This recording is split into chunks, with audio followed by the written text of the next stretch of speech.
कक्षा अष्टवीं का हिंदी विषय का पाठ 2 पढ़ने जा रहे हैं। पाठ का नाम है लाख की चूड़ियाँ। इस पाठ के लेखक हैं कांतानाथ जी। इनका जन्म 12 सितंबर 1934 को हुआ लखनऊ यूपी में और इनकी मृत्यु हुई 7 दिसंबर 2012 को। कांतानाथ जी ने लाख की चूड़ियाँ, जो हमारे पाठ का नाम है, इसके अंतर्गत यह बताने का प्रयास किया है कि प्राचीन समय में हमारे देश में छोटे छोटे उद्योग धंधे चलते थे, लेकिन जैसे जैसे समय अंतराल आया वैसे वैसे छोटे छोटे उद्योग धंधों का स्थान जो है वो औद्योगिक क्रांति ने ले लिया और जैसे जैसे उद्योगों का विकास हुआ घरेलू उद्योग धंधे बंद होने के कगार पर आ गई, क्योंकि बड़े उद्योगों में जो माल निर्मित होते हैं वह माल सस्ता होता है। इस वजह से लोग उन्हीं को खरीदना पसंद करते हैं। तो इसी पाठ में एक छोटे से गांव की कहानी है जो कांतानाथ जी हमारे सामने प्रस्तुत करने जा रहे हैं। आइए हम इस कहानी को पढ़ते हैं। लेखक जब छोटे थे तो अपने ननिहाल जाया करते थे और ननिहाल में एक आदमी था जिसका नाम था बदलू।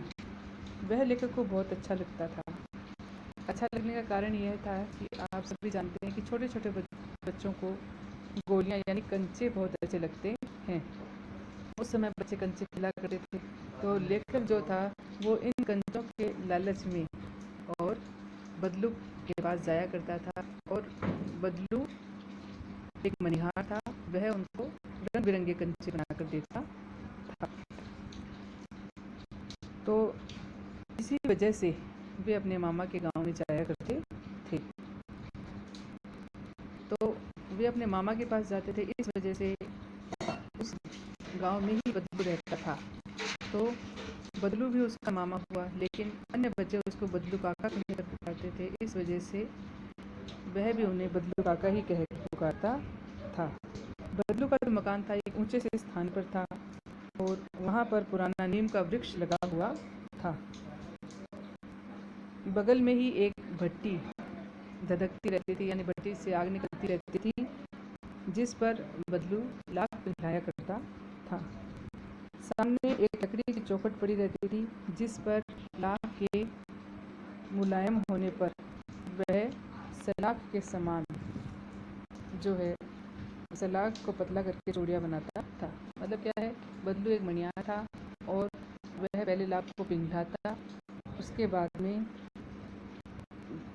लाख जब थोड़ी मुलायम होने लग जाती तब सलाखों से उनको चूड़ी का आकार देता और उसके पास बेलन नुमी मुंगेरियाँ होती थी, यानी लकड़ी का बेलना आकार एक गट्ठा होता था, उसके ऊपर वह चूड़ियों को रखता और उनको गोल शेप देता था।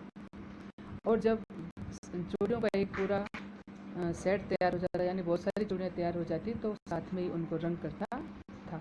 तो इस प्रकार यह काम बदलू करता रहता था। बदलू का यह कार्य जो है वो बदलू यह कार्य सदा ही मज्जिया पर बैठकर करता है, यानी मज्जिया होती है एक चौकोर खाट, जिस पर बैठकर वह कार्य करता था। लेखक कहता है कि जब मैं छोटा था तो बदलू के पास जाया करता था और वो जो लाख की चूड़ियाँ बनाने का कार्य करता उसको मैं देखता रहता था। मुझे भी वह छोटी सी एक मच्छिया दे देता और मुझे लल्ला कहकर पुकारता था।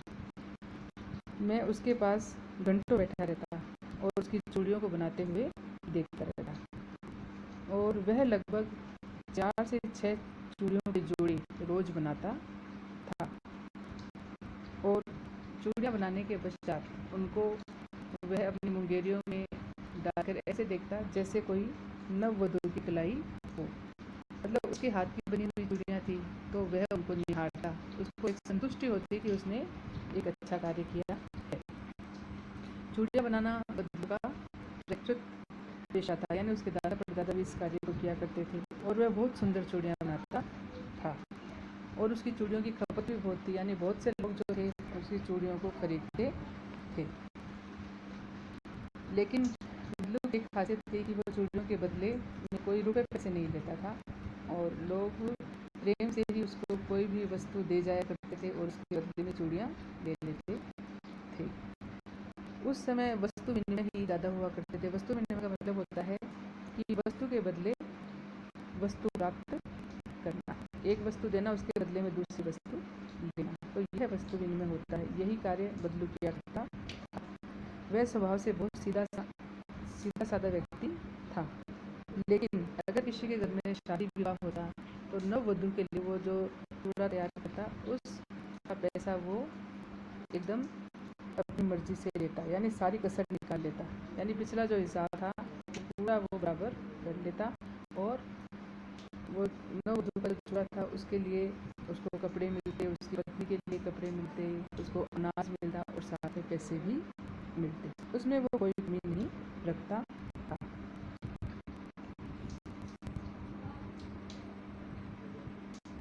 यदि संसार में किसी बात से बदलू को चिढ़ थी तो वो इसी बात से थी कि लोग कांच की चूड़ियाँ क्यों पहनते हैं। कांच की चूड़ियाँ उसको बिल्कुल भी पसंद नहीं थी, और जो स्त्रियाँ कांच की चूड़ियाँ पहनती वो उसको अच्छी नहीं लगती थी। वह अंदर ही अंदर कूदता रहता था, यानी अंदर अंदर अपने मतलब क्रोधित होता था।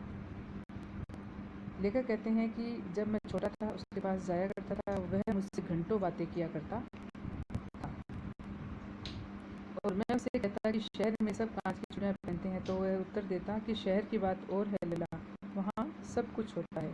वहाँ की जो औरतें हैं, मतलब वो कहता है कि शहर की जो संस्कृति है वो अलग है, वहाँ की जो औरतें हैं चलती हैं, तो उनका अलग अपना एक तरीका है, लेकिन गांव में अलग तरीका है। गांव के सभी लोग लाख ही पहनना पसंद करते हैं। और लेखक कहता है कि बदलू जो है वो मेरी बहुत खातिर करता, यानी मेहमान नवाजी करता। जब बदलू के पास लेखक जाते तो वह उनको अपनी गाय का मलाई दूध पिलाता और अपने फसल के आम जो है वो उनको खिलाता था। इस प्रकार लेखक कहता था कि मुझे वहाँ जाना बहुत अच्छा लगता, और अंत में बदलू उसको कुछ रंग बिरंगी लाख की गोलियाँ भी बनाकर देता। मैं बहुत गर्मियों की छुट्टियों में ही अपने मामा के यहाँ चला जाता था, यानी जब गर्मियाँ शुरू होती तब लेकर अपने मामा के गाँव चले जाते थे और एक आध महीना रहकर वापस लौट आते थे।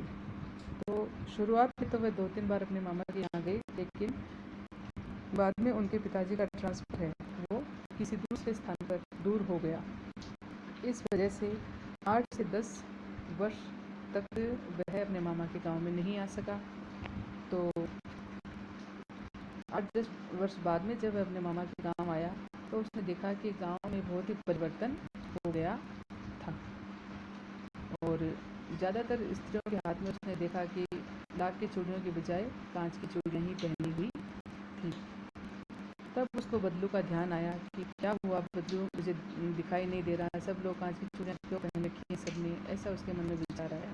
और धर्मलक्ष्य ने देखा कि उसके मामा की बेटी थी, उसने अपने हाथ में कांच की चूड़ियाँ पहनी हुई थी और वो किसी कारण से फिसल गई, तो फिसलते ही उसके हाथ में चूड़ियों से चोट लगी और उसको मरहम पट्टी करनी पड़ी।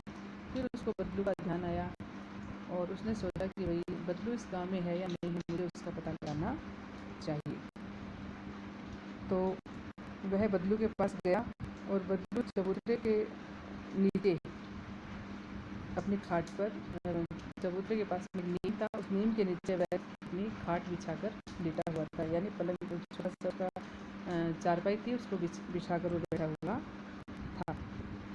नमस्ते भैया, बदलू ने उनको नमस्ते किया, लेकिन काफ़ी समय अंतराल हो गया था, इस वजह से बदलू उसको पहचान नहीं पाया और उसको निहारता रहा।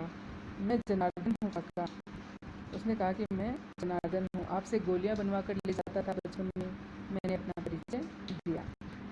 बदलू फिर भी चुप रहा, लेकिन बदलू जो था वो फिर भी चुप रहा और वह अपनी स्मृति पटल पर, यानी पुरानी जो भूतकालीन उसकी यादें थी उसमें सोचता सोचता वो पीछे की ओर चला गया। फिर एकदम बोल पड़ा, हो लल्ला तुम हो, यानी मणियार ने उसको पहचान लिया। हाँ, इधर आना नहीं हो सका, लेखक ने कहा कि मेरा कई वर्षों से इधर आना नहीं हुआ और मैं अब आया हूँ। मैंने चारपाई पर बैठते हुए उनको उत्तर दिया। लेखक चारपाई पर बैठ गए और फिर उनसे कहा। इधर उधर दृष्टि दौड़ाई, न तो मुझे उसकी मच्छियाँ दिखाई दी और न ही भट्टी। जब पहले की तरह मणियार के पास में भट्टी हुआ करती थी, मच्छियाँ हुआ करती थी, वो लेखक को कुछ भी वहाँ दिखाई नहीं दी। तो लेखक ने पूछा कि आजकल काम नहीं करते काका? नहीं लल्ला, काम तो कई साल से बंद है। मेरी बनाई चूड़ियाँ कोई पूछे तब तो गांव-गांव में कांच का प्रचार हो गया है। अब जब औद्योगिक युग की शुरुआत हो गई तो गांव में बनाने वाली जो लाख की चूड़ियाँ थी वो लोगों ने खरीदना कम कर दिया, क्योंकि उद्योगों में बड़े स्तर पर जो चीज़ें बनती हैं वो सस्ती होती हैं और इसी वजह से लोगों ने मशीनों में बनने वाली कांच की चूड़ियाँ लेना प्रारंभ कर दिया और इस वजह से इस बबलू काका का काम है वो कम हो गया। तो उन्होंने कहा कि आजकल सभी काम मशीन से होते हैं, खेत भी मशीन से ही जोते जाते हैं और कांच की चूड़ियाँ सुंदर भी होती हैं, इसलिए लोग यही चूड़ियाँ लेते हैं। लेकिन कांच बड़ा खतरनाक होता है, जल्दी टूट जाता है, लेखक ने कहा। नाजुक होता है, पर ये कहते कहते उसको खांसी आ गई। तो बदलू काका जो थे वो पहले तो लेखक ने मन में कुछ सोचा, लेकिन उससे पहले ही बदलू काका ने कह दिया कि मुझे दमे की बीमारी नहीं है, ये तो मौसमी बीमारी है। यानी जब मौसम में परिवर्तन होता है तो उससे हमें कोई एलर्जी खांसी हो जाती है, उस तरह की बीमारी उसको थी। मैं चुप लेखक कहते हैं कि मैं चुप रहा, वो उनकी बात वे सुनते रहे। लेखक ने कहा कि मैं देख रहा था कि औद्योगिक युग जो था उसने हमारे छोटे छोटे उद्योग धंधे करने वालों के हाथ काट दिए थे, क्योंकि वे अपने परिवार का पालन पोषण उन्हीं छोटे छोटे धंधों से करते थे, लेकिन मशीनी युग के कारण उनके धंधे आज ठप हो चुके थे। आम की फसल कैसी है? लेखक ने पूछा। कुछ देर पश्चात मैंने बात का विषय बदलते हुए पूछा। यानी काम धंधे की बात खत्म हो गई तो उसके बाद लेखक ने थोड़ा अपने विषय को परिवर्तित करते हुए कहा कि आजकल आम की फसल कैसी है? अच्छी है लल्ला, बहुत अच्छी है, कहकर उत्तर दिया और अंदर अपनी बेटी को आवाज़ लगाई कि जाओ लल्ला के लिए आम लेकर आओ। फिर लेखक की ओर देखकर उन्होंने कहा कि लल्ला, तुम्हें आम खिलाना ही मैं भूल गया। नहीं नहीं काका, अभी तो इस साल बहुत आम खाए हैं। वाह वाह, बिना आम खिलाए मैं तुम्हें कैसे जाने दूंगा? लेखक कहते हैं मैं चुप हो गया और मुझे वो दिन याद आया जब मेरे लिए मलाई बचा कर रखी जाती थी। तो लेखक ने पूछा कि आपकी गाय तो अच्छी है ना? तब बदलू काका कहते हैं कि लल्ला 2 साल हो गए, गाय मैंने बेच दी। तो इस प्रकार लेखक उनसे सारी खबर लेते रहे। यह तो बहुत है काका। फिर उन्होंने अपनी बेटी से कहा कि आप अंदर से आम लेकर आओ। तो उनकी बेटी जो है वो आम लेकर आई और बहुत सारे आम साथ में लाई।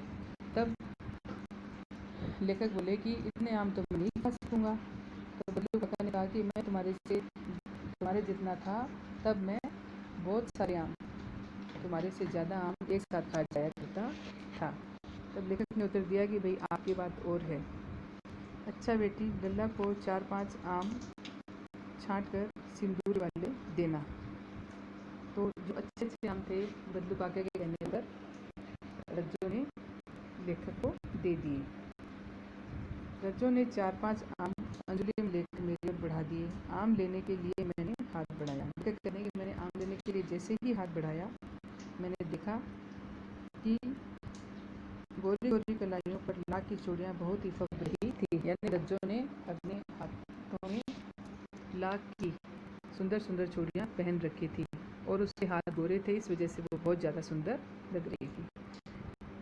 बदलू ने मेरी दृष्टि देख ली और बोल पड़ा कि ये आखिरी जोड़ा बनाया था। मतलब लेखक की जो उनकी बात थी वो बदलू समझ गया और उसने कहा कि मैंने अपने हाथ से ये अंतिम जोड़ा बनाया। जमींदार की लड़की की शादी थी, यानी गांव में जमींदार के लड़के की शादी थी, तो उसके लिए बदलू ने यह आखिरी जोड़ा बनाया। लेकिन जमींदार जो थे वो 10 आने पैसे दे रहे थे, इसलिए मैंने ये जोड़ा उनको नहीं दिया। यानी हाथ से काम करने वालों की अब जो कदर है वो कम हो गई थी, तो खाली 10 आने जमींदार उनको इस जोड़े के बदले दे रहे थे, इसलिए बदलू काका ने वह जोड़ा उनको देने से मना कर दिया।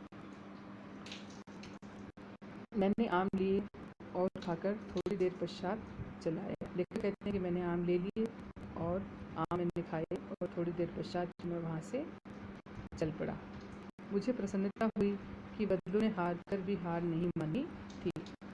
लेखक कहते हैं कि मुझे इस बात की बहुत प्रसन्नता हुई कि बदलू काका जो थे उन्होंने हार नहीं मानी, यानी वो आज उनका काम धंधा कम हो गया, लेकिन फिर भी उन्होंने अपनी जो कला है, उनका जो हाथ का हुनर था, उसको उन्होंने कम पैसे पर नहीं बिकने दिया, यानी अपने स्वाभिमान को उन्होंने बचाकर रखा। उसका व्यक्तित्व कांच की चूड़ियों की जैसा न था जो कि आसानी से टूट जाए, यानी जिस प्रकार कांच की चूड़ियाँ हैं वो जल्दी ही टूट जाती हैं, वैसे ही बदलू काका का जो स्वभाव था, जो उनका आत्मसम्मान था, वो इतना कच्चा नहीं था कि वो टूट जाए। अर्थात उन्होंने आज भी अपने स्वाभिमान को बचाकर रखा हुआ